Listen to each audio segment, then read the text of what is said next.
Good evening students, कैसे हैं आप सब। आई होप आप सभी अच्छे होंगे। तो देखिए बेटा, हमने अपनी पिछले क्लास में क्या पढ़ा था, कंसंट्रेशन ऑफ द सॉल्यूशन हम किस तरीके से निकालते हैं उसके लिए हमने बहुत सारी टर्म्स पढ़ी थी, जैसे कि परसेंटेज पढ़ी, स्ट्रेंथ पढ़ी, normality, molarity, molality, mole fraction and so on. तो देखिए बेटा, आज हम कुछ नया करने वाले हैं कि relation between normality and molarity, कि आपके नॉर्मेलिटी और मोलैरिटी के अंदर क्या रिलेशन है बेटा। तो देखिए, ये रिलेशन हम किस तरीके से निकालते हैं। हमें ये पता है कि नॉर्मेलिटी क्या होती है। नॉर्मेलिटी क्या होती है, आप ऐसे लिखते हैं कि स्ट्रेंथ इन ग्राम,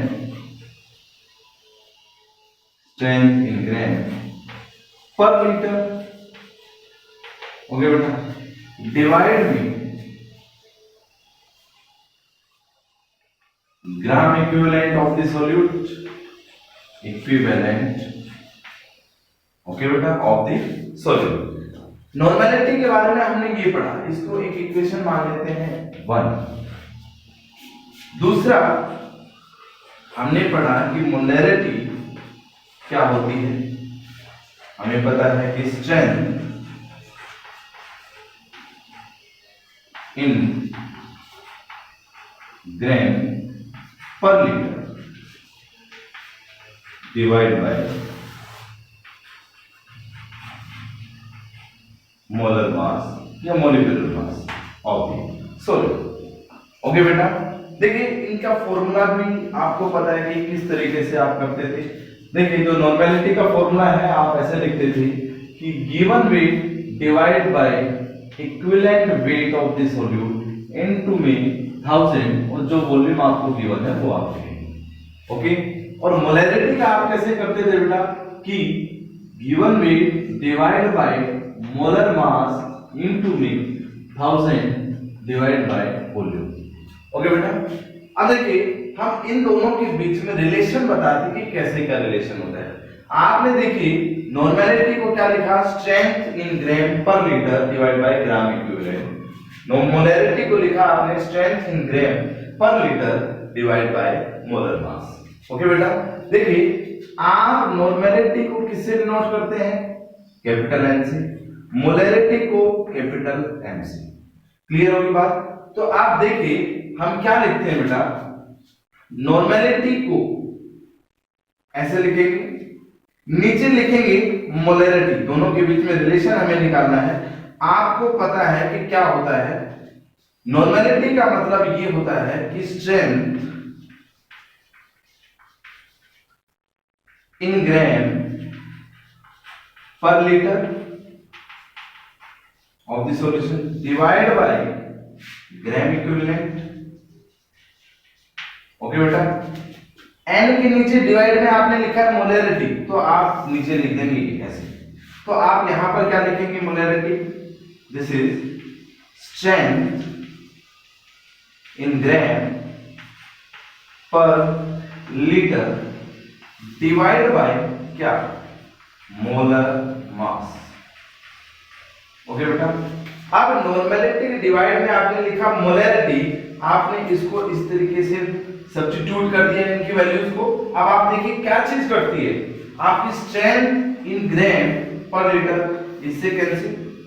अब आपके पास क्या चीज आ जाएगी, यहां पर आप ऐसे लिख देंगे कि n बाय m, आपके पास ये जो मोलर मास है ये ऊपर जाएगा, आप यहां लिखेंगे मोलर मास डिवाइड में इक्विवेलेंट वेट। ओके बेटा, अब आपके पास देखिए, अब आपको कहे कि यहां से आप नॉर्मेलिटी निकालिए, तो नॉर्मेलिटी आप किस तरीके से निकालेंगे, जो ये m है आपके पास, इसको इस साइड लेके जाएंगे, आपके पास ये आ जाएगा कि molar mass divide by equivalent wait.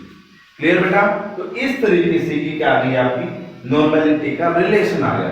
But एक केस यहां पर एक टर्म नजर आ रही है आपको, molecular mass divide by equivalent wait. तो देखिए बेटा, इसको एक बार रब कर देते हैं ताकि आपको अच्छे से समझ में आ जाए।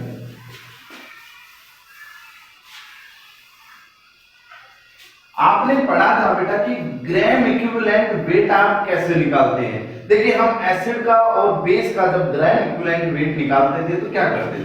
देखिए, हमने ऐसे किया था कि ग्राम equivalent weight of the acid. आपने क्या किया था बेटा, ऊपर लिखा था आपने मोलिकुलर मास डिवाइड बाय, क्या लिखा था, एसिड की क्या थी बेटा, बेसिसिटी। बेसिसिटी, यहां पर एक टर्म आई है बेटा, molecular mass divide by equivalent wait.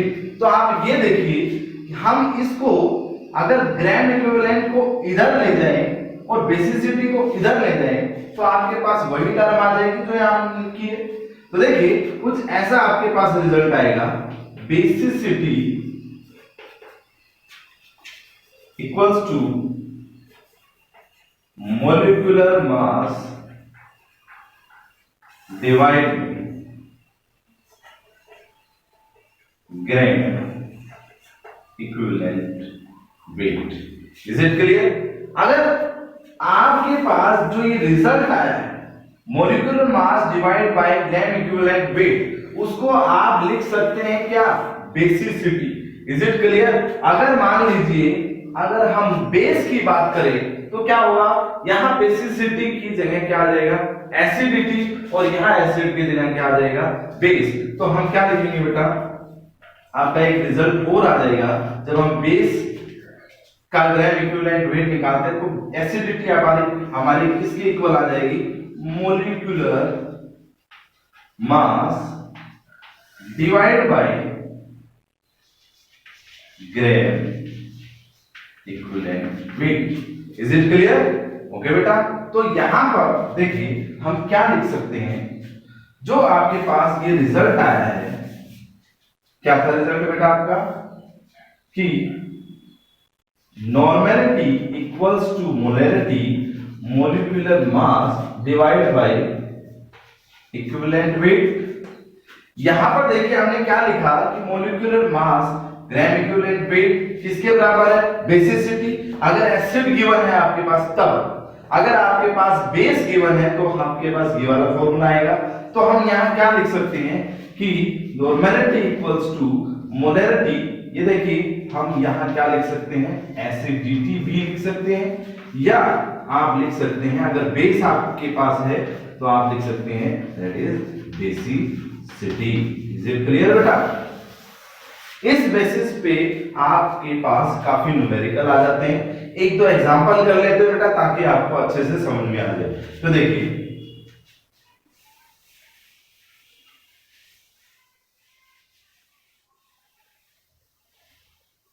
तो ये आपका रिलेशन आ गया बेटा नॉर्मेलिटी और मोलैरिटी का। ओके, अगर आपके पास एसिड गिवन है तो क्या रिलेशन है आपके पास, अगर बेस गिवन है तो क्या रिलेशन है आपके पास। तो देखिए,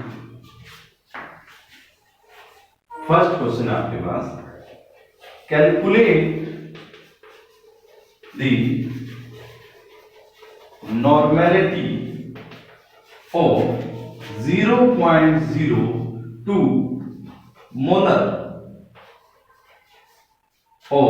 molar solution of H2SO। Okay बेटा, सॉल्यूशन ऑफ H2SO कि आपके पास 0.02 मोलर सॉल्यूशन है सल्फ्यूरिक एसिड का। ये क्या बेटा आपके पास एसिड है और इसकी आपको नॉर्मेलिटी निकालनी है और मोलैरिटी आपको गिवन है। तो आपको पता है अगर एसिड गिवन है तो कहीं ना कहीं आप किससे कांटेक्ट हो रहा है बेटा, बेसिसिटी से। तो आप देखिए नॉर्मेलिटी निकालने का फॉर्मूला होता है m इनटू क्या, बेसिसिटी, क्योंकि आपके पास यहां क्या है बेटा, एसिड गिवन है तो आप क्या निकालेंगे, मोलैरिटी आपको गिवन है 0.02 एसिड की बेसिसिटी यहां पर क्या बेटा H2SO4 आप ऐसे निकालते थे, इसका लेवल स्ट्रक्चर आप ऐसे बनाते थे। यहां पर आपके जो H है इस फॉर्म में रिलीज होंगे, किस फॉर्म में H पॉजिटिव की फॉर्म में रिलीज होंगे। कितने H रिलीज होंगे 2, तो यहां पर क्या बेसिसिटी है आपकी 2, तो आप क्या कर देंगे ऐसे, आपका आंसर क्या आ जाएगा 0.04। ओके बेटा, तो ये आपकी क्या आ जाएगी नॉर्मलिटी। Is it clear? अगर मान लीजिए एग्जामिनर आपको ये बोल दे कि आपको नॉर्मलिटी निकालनी है और आपको बेस दे दे, ओके, एक एग्जांपल उसका भी ले लेते हैं। मान लीजिए इतना ही दे दे आपको और KOH दे दे आपको, तो आपको पता है KOH की बेसिसिटी कितनी है, sorry KOH is a base, तो बेस की क्या होती है बेटा एसिडिटी होती है। तो यहां पर क्या है आपका जो KOH है इस फॉर्म में रिलीज होगा बेटा K पॉजिटिव और OH नेगेटिव। आपके OH नेगेटिव 1, एक OH नेगेटिव आपका यहां पर रिलीज हो रहा है, तो इनकी एसिडिटी, बेस की एसिडिटी होती है बेटा, यहां पर एक आपकी क्या है एसिडिटी। तो आपको पता है अगर आपके पास बेस गिवन है तो आपका फॉर्मूला चेंज हो जाएगा, आप यहां पर क्या लिखेंगे एसिडिटी। इज इट क्लियर बेटा? तो क्या होगी normality equals to molarity into में acidity for base. Is it clear? For base acid के लिए बेसिसिटी होती है। यहां पर देखिए आपकी बेस एसिडिटी कितनी आई है बेटा 1, तो आपका आंसर क्या आ जाएगा यहां पर 0.02, ये नॉर्मलिटी आपकी निकल जाएगी। इस तरीके से अगर आपको नॉर्मलिटी और मोलैरिटी के बीच में रिलेशन पता है तो आप अच्छे से इस टाइप के न्यूमेरिकल फाइंड आउट कर सकते हैं। ओके बेटा, थैंक यू।